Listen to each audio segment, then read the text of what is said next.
जब बात हो क्रिकेट को दिल से पेश करने की तो जहन में सबसे पहला नाम आता है जतिन सप्रू। हर मैच से पहले और बाद में एक आवाज जो क्रिकेट को जश्न बना देती है वो है जतिन सप्रू की। 82 मैच तो लग रहा था हाथ से निकल गया यार, जीतने के चांसेस बहुत कम हो गए थे। लग गए एंड निकाल दिया मैच, निकाल दिया।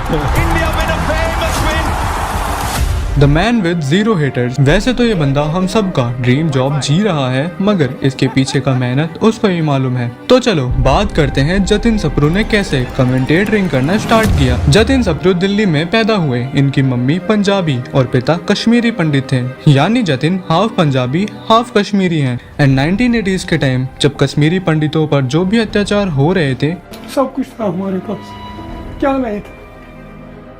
So they moved to Delhi because उनकी मम्मी का मायका यही था।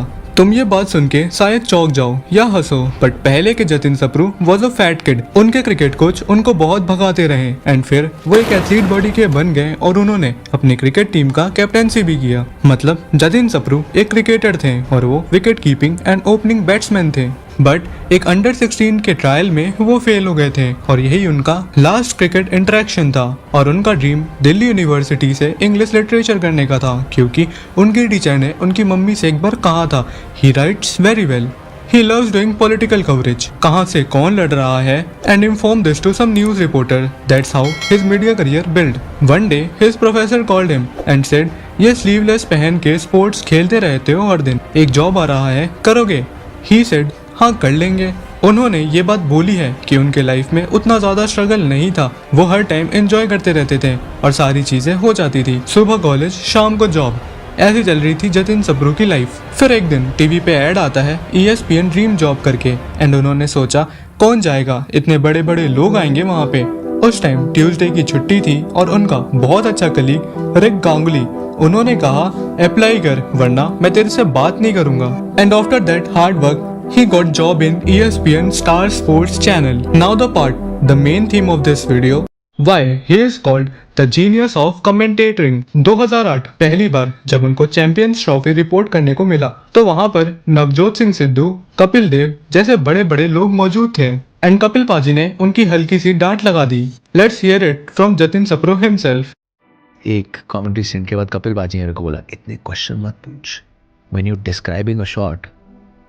मतलब जैसे अगर किसी ने बड़ी अच्छी कवर ड्राइव खेल दी, I have to make it a pleasurable experience. You also know cover drive खेली, but if I just say कि इंडिया का सुकून है ये shot, right, I just built a picture for you. इसके बाद I don't have to ask a question. बीच में नर्वसनेस के चक्कर में जो चीज़ ऑब्वियस भी दिख रही है वुड आस्क अ क्वेश्चन। ये इंडिया का सुकून है ये शॉट, इतने सही समय पे, परफेक्ट लेंथ पे, जबरदस्त shot, and then the expert will come in and talk about it.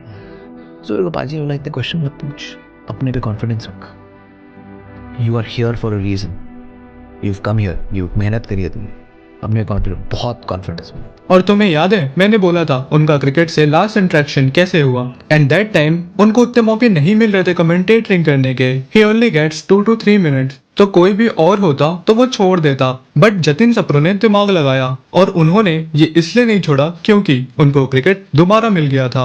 उनकी लाइफ में क्रिकेट की दोबारा से एंट्री हो चुकी थी। एक फेल्ड क्रिकेटर को इससे अच्छा जॉब मिलना नामुमकिन है। I used this term failed cricketer because every Indian, चाहे वो कितना ही बड़ा हो, उसका ये सपना जरूर से होता है कि वो क्रिकेटर बने। जतिन सप्रू ने ये भी बताया कि कैसे क्रिकेटर्स को कितना कुछ सहना पड़ता है।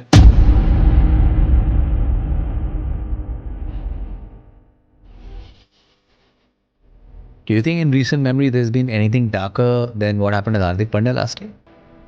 And 50,000 people are just booing you. Her ground पे showed up, played games. गलतियाँ क्रिकेट कैसा खेला and all of that is secondary. But the treatment it became almost like कि आप थोड़ा सा almost एक criminal की तरह ट्रीट करो। इतनी booing, इतना पर्सन, उनकी फैमिली आ रही है ग्राउंड पे देखने, ग्राउंड उनका शायद अपना बेटा आया हो देखने, और अगर वो वहाँ बैठ के पूछे कि ये किसको बू किया जा रहा है, इन समझ से आपके पापा वो। कोई क्रिकेटर ने ये भी बताया था जब उनका बुरा टाइम था, उनके अपने फैमिली व्हाट्सएप ग्रुप पे लोग ताने मार रहे थे।